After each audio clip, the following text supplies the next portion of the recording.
Welcome to the Banker Lamp. Please enjoy the video.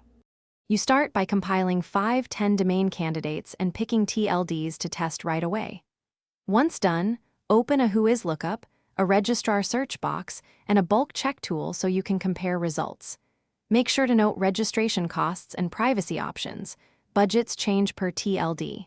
These first actions let you identify obvious conflicts fast and set the scope for deeper checks. You'll move quickly from broad screening to focused lookups with this setup in place. Next, you perform the detailed lookups. Run a Whois to see owner, expiration, and registrar. Once viewed, confirm availability in multiple registrars to compare price and renewal terms.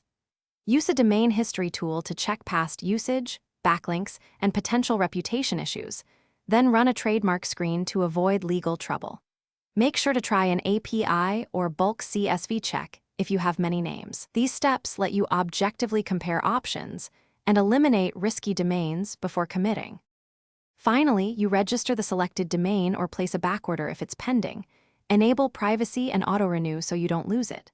Once registered, configure DNS. Set name servers, add and TXT records for email and verification, and verify propagation. If propagation stalls or the site won't resolve, clear local DNS cache, check TTL values, and confirm registrar glue records.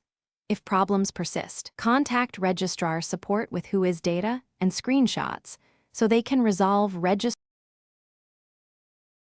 Thanks for watching. If this was helpful, leave a like and consider subscribing. See you next time.